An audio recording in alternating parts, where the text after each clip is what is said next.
नमस्कार दोस्तों, स्वागत है आप सभी का इस सीरीज़ में। आज बातें थोड़ी सी होंगी आरआरबी इलाहाबाद के डीबी का। 12 तारीख को पहला दिन था आरआरबी इलाहाबाद के डीबी का।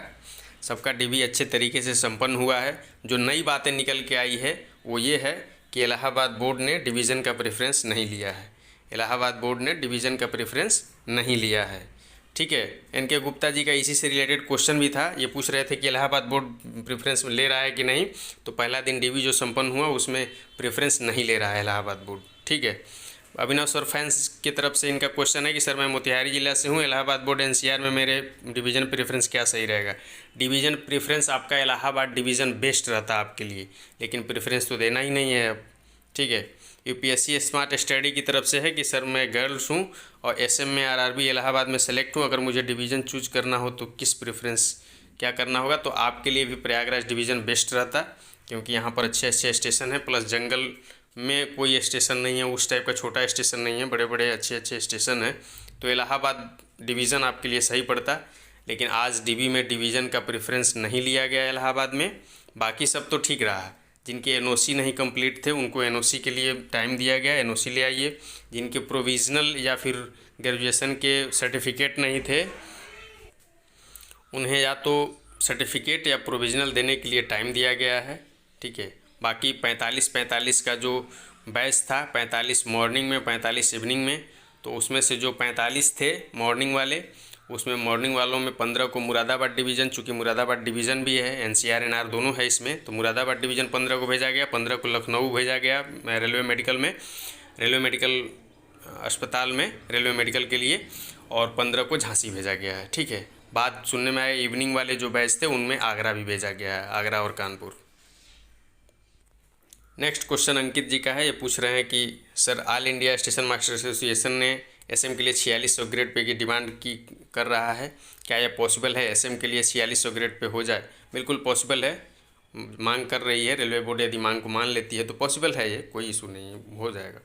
ठीक है सर, मेरा सेकंड क्वेश्चन ये है कि UP forest sub inspector 2800 grade pay और एसएम में कौन सी पोस्ट अच्छी है? ऑफकोर्स एसएम अच्छा है। यदि 4200 मिलता तो हम आपको कहते कि आप इंस्पेक्टर में जाइए, लेकिन जब 2800 मिल रहा है तो आप एसएम को ज्वाइन करिए, सुकून रहेगा, अच्छी नौकरी है, कम से कम उससे तो अच्छी है। चलिए नेक्स्ट जो है वो कूल जाट जी लिख रहे हैं कि सर आपकी ये सीरीज़ बहुत पसंद है सबको, इसके लिए हम सभी को गाइडेंस देने के लिए आपका धन्यवाद। आप सभी का बहुत बहुत धन्यवाद। ठीक है, आप लोगों के सहयोग से ही ये चल रहा है, सहयोग बनाए रखिए आप लोग। आपका क्वेश्चन ये है कि सर एनटीपीसी ज्वाइन करने के बाद स्पोर्ट में जाना चाहे तो कैसे करना होगा, क्या ड्यूटी रहेगा और क्या कुछ बेनिफिट रहेगा? देखिए स्पोर्ट्स के लिए रेलवे बहुत प्रोत्साहन करती है। स्पोर्ट्स के लिए बाकायदा आपको टीम जब बनेगा या कोई टूर्नामेंट होने वाला होगा तो नोटिस आती है, नोटिस में आपको छुट्टी बाकायदा मिलता है, उसमें आपको प्रैक्टिस करने के लिए भी छुट्टी दी जाती है। तो स्पोर्ट्स को बहुत मतलब प्रोत्साहित करती है railway. Next question Rajesh Jha ji की तरफ से है, पूछ रहे हैं कि सर आरआरबी मुंबई में कितने डिवीज़न हैं और मेरा कट ऑफ से 3 मार्क्स ज़्यादा है, तो क्या मुझे पुणे डिवीज़न मिल सकता है? देखिए आरआरबी मुंबई में Mumbai division headquarter western railway का मुंबई, नागपुर, सोलापुर, पूना, भुसावल डिवीज़न और नांदेड़ डिवीज़न भी है। सारे डिवीज़न्स ये सब हैं जो स्क्रीन पर आपको दिख रहे हैं, और इसमें आपको पुणे डिवीज़न मिलने का चांसेस है, क्योंकि सभी लोग मुंबई को प्रीफर कर रहे हैं, जो भुसावल से नियरेस्ट है वो भुसावल को, तो आपको पुणे मिल जाना चाहिए। ठीक है, यदि प्रेफरेंस लेता है तो, नहीं प्रेफरेंस लेगा तो रैंडमली आपको देगा। ठीक है, नागमणि जी की तरफ से क्वेश्चन है कि सर क्या सेकेंड डीबी आ सकता है क्या? मेरा 0.14 से रह गया है चेन्नई बोर्ड से। यस ज़रूर आएगा, मेडिकली लोग अनफिट होंगे ही। ठीक है, और लेवल 6 के लिए आपको ज़रूर आएगा, सेकेंड डीबी आना चाहिए, क्योंकि वो सीट खाली रखेंगे नहीं। ठीक है, अनिंदा नाथ जी पूछ रहे हैं नेक्स्ट क्वेश्चन कि सर सीनियर सीसीटीसी में क्या टीटी मिलता है? पर बिल्कुल मिलता है। सीनियर सीसीटीसी में 3 पोस्ट को कंबाइन कर दिया गया है, जिसमें एक आपका ईसीआरसी होता था जो इंक्वायरी कम रिजर्वेशन क्लर्क, ठीक है, और दूसरा आपका जो बुकिंग क्लर्क होता है, तीसरा टीटी, ये तीनों को कंबाइन करके ये कंबाइंड पोस्ट सीनियर सीसीटीसी निकाला गया है, तो आपको मिल जाएगा। ठीक है, अगर मिलता है तो क्या रनिंग अलाउंस मिलता है? नहीं, रनिंग अलाउंस नहीं मिलता है। टीटी के लिए टीए मिलता है, 12 घंटा से ऊपर यदि आप अपने हेडक्वार्टर छोड़ करके आने और जाने का टाइम लगता है आपको 12 घंटा से ऊपर, और जो दूरी है वो 8 किलोमीटर से ज़्यादा हो रही है, जाहिर सी बात है आप ट्रेन व्रेन लेकर जाएंगे तो 8 किलोमीटर से ज़्यादा जाएंगे, ठीक है। और 12 घंटा से अधिक तक आपका आने जाने लेकर के हो जाता है तो आपको एक दिन का 500 रुपये मिलता है। जब तक आप 2800 में रहेंगे, 4200 में चले जाएंगे तो आपको 800 मिलेगा, ठीक है। टीए मिलता है आपको, रनिंग अलाउंस नहीं मिलता है टीटी को। नेक्स्ट क्वेश्चन है अतुल सिंह का, ये पूछ रहे हैं कि सर मैं लेखपाल या जीजी में किसको प्रीफर करें। आप बेशक जीजी को प्रीफर करिए, क्योंकि लास्ट में आपको पैसे ही काम आते हैं, और लेखपाल में भी वो बातें अब नहीं रह गई हैं जो पहले लोग सुना करते थे, ठीक है। आप जीजी ज्वाइन कर सकते हो, कोई दिक्कत नहीं है। लेकिन यदि घर के पास में मिल रहा हो, आपको काम करना या बाहर रहना न पसंद हो, काम करना तो पसंद ही होगा, जैसे बाहर रहना न पसंद हो आपको, और फिर पैसे यदि अच्छे चाहिए तो जीजी पसंद करिए। और यदि लेखपाल में जाना है तो वहाँ पर पैसे कम मिलेंगे आपको, हो सकता है कि घर के आसपास मिले, लेकिन मेरा मानिए तो जीजी आप ज्वाइन कर लीजिए, ठीक है। सोनू राजपूत जी पूछ रहे हैं कि सर मेरा होम जोन में सिलेक्शन हो गया है, रैंक भी शायद टॉप 10 में है, मुझे मेरी होम सिटी पर लोकेशन पोस्टिंग मिलेगी या फिर रैंडमली किसी भी स्टेशन पर मिलेगी। देखिए आपके होम सिटी पर भी मिल सकती है, ठीक है, कोई बाउंडेशन नहीं है रेल में, आपका होम सिटी भी मिल जाएगा, रैंडमली भी मिल सकता है, ठीक है, मिलने के ऊपर है आपके। यदि कोई वहाँ आपसे पूछा जाता है कि आपको कहाँ चाहिए, या लोग पहले जो प्लानिंग होते हैं जहाँ से पोस्टिंग होती है वहाँ आप अप्रोच कर लेते हैं कि हमको ये स्टेशन मिल जाए, वहाँ वैकेंसी हो, तो वहाँ मिल जाएगा। प्रिंस राय जी पूछ रहे हैं कि सर मुंबई एससीआर में एसएम की 130 वैकेंसी है, तो क्या सबको एक साथ ट्रेनिंग कराएंगे। मुझे लगता है कि 2 बार में कराएंगे, क्योंकि कोई आया नहीं रहेगा, किसी का एनओसी नहीं रहेगी, किसी को रिलीज़ नहीं मिलेगा, ठीक है। नेक्स्ट क्वेश्चन रियासत अली जी का है, ये पूछ रहे हैं कि सर आपका बहुत बहुत शुक्रिया, इस सीरीज़ के लिए ये धन्यवाद प्रकट कर रहे हैं, ठीक है। आप सभी का धन्यवाद फिर से एक बार। क्वेश्चन इनका है कि सर एक क्वेश्चन है कि ज्वाइनिंग के कितने दिन बाद हम म्यूचुअल ट्रांसफ़र के लिए अप्लाई कर सकते हैं ताकि हमारी सीनियरिटी लॉस ना हो। एक चीज़ एक समझ लीजिए कि म्यूचुअल ट्रांसफ़र में जो आपका सीनियरिटी है, वो जिससे आप म्यूचुअल करा रहे हैं उसकी सीनियरिटी आपको मिल जाएगी उस डिवीज़न में, ठीक है, और उसको आपकी सीनियरिटी मिल जाएगी, ठीक है। बाकी म्यूचुअल ट्रांसफ़र की बात है तो आप ट्रेनिंग कर लेंगे, ट्रेनिंग के बाद लाइन ट्रेनिंग होता है, जब स्टेशन आपकी पोस्टिंग हो जाएगी, पोस्टिंग के बाद आप इंडिपेंडेंट वगैरह ले लिए तो 1 से 2 महीने बाद जब आपका सारी चीज़ें इंडिपेंडेंट ले लिए, डिवीज़न में हर एसआर वगैरह हर जगह चढ़ गया कि आपने इंडिपेंडेंट ले लिया, तब आप म्यूचुअल के लिए अप्लाई कर सकते हैं, ठीक है। तो मान के चलिए कि ट्रेनिंग के बाद कम से कम 4 माह, मान के चलिए 3 से 4 माह तक, बाकी सीनियरिटी आपकी लूज नहीं होगी, जिससे आप म्यूचुअल कर रहे हैं उसका सीनियरिटी आपको मिलता है जहाँ जाते हैं वहाँ।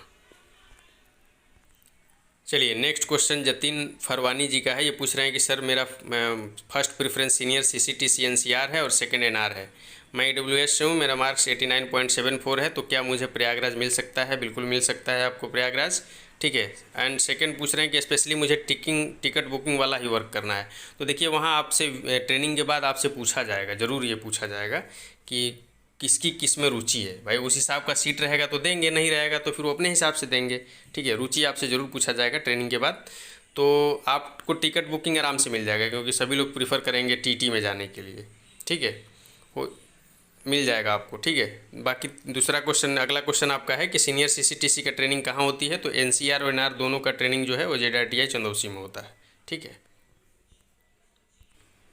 नेक्स्ट क्वेश्चन अभिषेक जी सिंह जी का है, ये पूछ रहे हैं कि सर एसएम और सीनियर क्लर्क कम टाइपिस्ट में कौन सा बेटर रहेगा।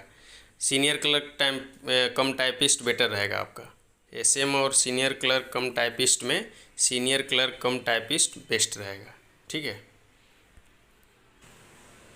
शिशिर मिश्रा जी का क्वेश्चन है, कह रहे हैं कि सर मेरे 91 मार्क्स हैं आरआरबी इलाहाबाद में, फर्स्ट प्रेफरेंस सीनियर सीसीटीसी है, सेकंड जेडबलए है, मेरे मार्क्स के हिसाब से फर्स्ट चॉइस मिल जाना चाहिए बिल्कुल, लेकिन इनको जेडबलए चाहिए, क्या डीबी के टाइम ऐसा कुछ पॉसिबल हो सकता है। सुनने में आ रहा है कि प्रेफरेंस फिर से ये दें, ठीक है, तो ऐसा होता है तो आप जेडबलए को प्रीफर कर लीजिएगा, ठीक है। नेक्स्ट क्वेश्चन समीरन 911 जी का है, ये पूछ रहे हैं कि सर आरआरबी गुवाहाटी का ट्रेनिंग कहाँ होता है, तो जेडआरटीआई अलीपुर द्वार में होता है। ये पूछ रहे हैं ट्रेनिंग के दौरान में क्या छुट्टी मिलती है, 1-2 मिल जाती है, 2-3 ऐसे करके महीने में एक एवरेज मान के चलिए कि मिल जाता है, ठीक है।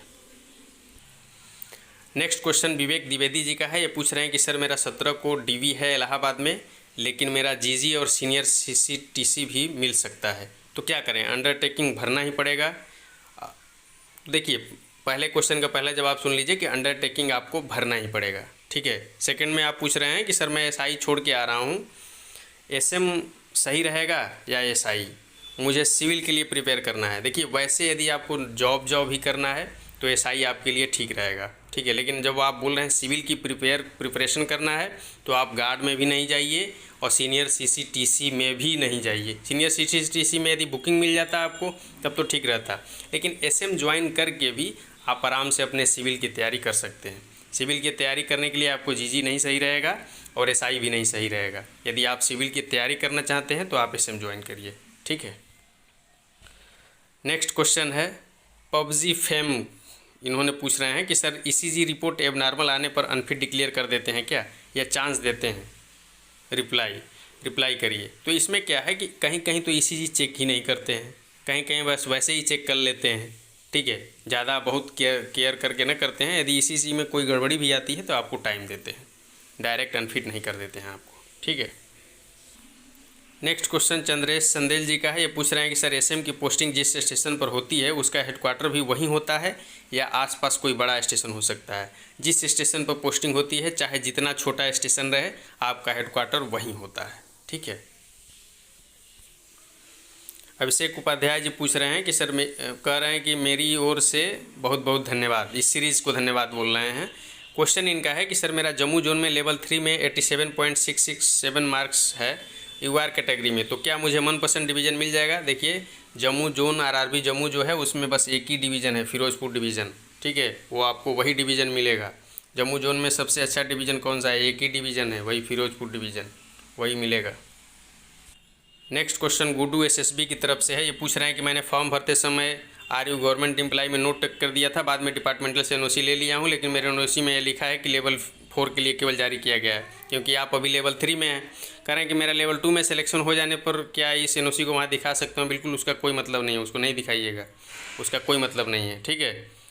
वैसे भी मुझे लास्ट में नॉर्मल रिजाइग्नेशन देना पड़ेगा, क्योंकि एनओसी तो केवल, सही बात है, रिजाइग्नेशन तो आपको देना ही पड़ेगा, क्योंकि एनओसी तो आपकी केवल लेवल 4 के लिए है या उससे ऊपर के लिए है, ठीक है। देख लीजिएगा आपके यहाँ बॉन्ड वॉन्ड कोई ना हो, ठीक है। जिस जॉब में अभी आप हैं वहाँ कोई बॉन्ड वॉन्ड ना हो, इस चीज़ को भी समझ लीजिएगा। नेक्स्ट क्वेश्चन एएमटी की तरफ से है। सर मैंने फॉर्म भरते समय ईडब्ल्यूसी में एस कर दिया था फी कंसेशन के लिए। मेरे पास उस टाइम इनकम सर्टिफिकेट 42,000 वार्षिक था, जिसे तहसीलदार द्वारा जारी किया गया था, परंतु मैंने फॉर्म में इसके certificate number and issue date की जगह पर डोमिसाइल सर्टिफिकेट गलती से भर दिया था। तो क्या डॉक्यूमेंट वेरिफिकेशन के टाइम कोई समस्या होगी? क्या मेरे केस में एफिडेविट काम चलेगा? देखिए, डॉक्यूमेंट वेरिफिकेशन के समय आपसे डेट वेट नहीं देखा जाएगा, सर्टिफिकेट देखा जाएगा कि उस टाइम आपका ईबीसी सर्टिफिकेट था कि नहीं था, ठीक है। अमूमन यही होता है कि आपका सर्टिफिकेट उस टाइम देख लिया जाएगा कि उस टाइम आप ईबीसी में थे कि नहीं थे, ठीक है। वो सर्टिफिकेट आपके पास होना चाहिए, इतना ज़्यादा बहुत ज़्यादा भी केयर ना होता है, ठीक है। कार्तिक शर्मा जी का नेक्स्ट क्वेश्चन है। ये पूछ रहे हैं कि सर जो हमारे लीव हैं ये आफ्टर ट्रेनिंग में ऐड होंगी या फिर ज्वाइनिंग के टाइम से? जो लीव हैं वो आप ज्वाइनिंग के टाइम से सब सिस्टम चलता है छुट्टी का, ठीक है। नेक्स्ट क्वेश्चन है योगेश कुमार जी का है। ये पूछ रहे हैं कि सर मेरा सीए पोस्ट पर हुआ है, 2019 मार्च में आर्मी में सर्विस कर रहे थे, उस टाइम में रिटायरमेंट प्रोसेस में था, रिटायरमेंट डेट कंफर्म नहीं था, इसलिए मैंने एप्लीकेशन फॉर्म में डिस्चार्ज डेट गलत फिट कर दिया, ठीक है। दूसरे, सर मैं फॉर्म अप्लाई के 1 साल से अधिक बाद रिटायर हुआ हूँ, लेकिन मैं अभी डीवी के टाइम पर एक्स सर्विसमैन हूँ, कोई प्रॉब्लम तो नहीं होगी? बिल्कुल योगेश जी, आपका मामला तो क्रिटिकल है, क्योंकि आप तो उस टाइम एक्स सर्विसमैन थे नहीं फॉर्म जब आई थी, और फॉर्म के टाइम में आपने एक्स सर्विसमैन दिखा दिया है। देख लीजिएगा, वहाँ डीवी तो ज़रूर कराइए, लेकिन मुझे लग रहा है कि इसमें प्रॉब्लम होगी आपको, क्योंकि आपका सर्टिफिकेट अभी आया नहीं, आप उस पर नौकरी के लिए अप्लाई कर दिए, ठीक है। एक बार देख लीजिएगा, लेकिन मुझे लग रहा है कि इसमें समस्या है, आपको समस्या होगी। नेक्स्ट एमएस जी पूछ रहे हैं कि sir senior CCTC versus CCTC में डिफरेंस क्या है? पहला डिफरेंस तो यही है कि वो 2800 का है, वो 2000 ग्रेड पे का है, ठीक है। और कुछ लोग बोल रहे हैं कि दोनों का सेम वर्क है, नहीं, ऐसा बिल्कुल नहीं है। जैसे आप उसमें 3 पोस्ट हैं, सीनियर सीसीटीसी में 3 पोस्ट को कंबाइंड किया गया है। एक ईसीआरसी भी एक्स्ट्रा ऐड है। जो रिजर्वेशन करते हैं वो आपके सीसीटीसी में, सीसीटीसी वाले वहाँ जाके नहीं करेंगे रिजर्वेशन, ठीक है। और दोनों सेम वर्क नहीं है, हाँ लगभग सेम है, विभाग तो वही है। टिकट चेकिंग वहाँ भी स्टाफ हैं, वहाँ भी रहेंगे। कमर्शियल क्लर्क दे दिया तो यहाँ भी सेम रहेंगे, लेकिन यहाँ बुकिंग करेंगे, रिजर्वेशन करेंगे, जबकि सीसीटीसी में रिजर्वेशन नहीं करेंगे, क्योंकि रिजर्वेशन वाले का ग्रेड पे ही 2800 होता है, ठीक है। सेम वर्क है एंड सैलरी में डिफरेंस होता है। Please senior CCTC versus CCTC में डिफरेंस इन वर्किंग में बहुत ज़्यादा देखिए डिफरेंस नहीं होता है, आप सही सुने हैं। एक जो पोस्ट इसमें होता है रिजर्वेशन क्लर्क, जो रिजर्वेशन करते हैं, ठीक है, तो वो आप सीसीटीसी से नहीं जाते हैं, क्योंकि वो 2800 ग्रेड पे के हैं, वो सीनियर सीसीटीसी से जाते हैं, ठीक है। बाकी और ये है कि करियर ग्रोथ आपका तुरंत 2800 में तुरंत 4200 में जाएंगे, हैं 2 से 3 साल के अंदर में आपको 4200 मिल जाएगा, ठीक है। तो अंतर तो है, बाकी नेचर कहिए तो कुल मिला के लगभग एक ही है, ठीक है। पोस्ट भी आप देख रहे हैं कि एक सीसीटीसी है, एक लिख रहा है कि सीनियर सीसीटीसी, तो सेम तो वैसे भी है। नेक्स्ट क्वेश्चन इनका है कि सीनियर सीसीटीसी से ऑलवेज ऑफिस वाली जॉब मिल सकती है क्या? पहला क्वेश्चन है इनका। मुझे टीटी की जॉब भी करनी होगी, सीनियर सीसीटीसी से कमर्शियल अप्रेंटिस बन सकते हैं क्या? तो पहला ये है कि वो आपसे चॉइस मांगा जाएगा ट्रेनिंग के बाद। यदि आप टीटी नहीं बनना चाहते हैं तो आप आसानी से ऑफिस की जॉब कर लेंगे, ठीक है। लेकिन यदि मौका मिले तो टीटी ज़रूर बनिए, ठीक है, कोई दिक्कत नहीं है उसमें। बाकी दूसरा क्वेश्चन जो आप पूछ रहे हैं कि कमर्शियल इंस्पेक्टर बन सकते हैं, कहता है बिल्कुल बन सकते हैं। तो उसके लिए आप टीटी में नहीं जाइए, उसके लिए बुकिंग में आइए, ठीक है। ऑफिस वाले में बुकिंग क्लर्क का काम करिए, वहाँ से आप 4200 में जब आ जाएंगे 3 साल बाद, तो 4200 के बाद आप कमर्शियल इंस्पेक्टर के लिए अप्लाई कर सकते हैं।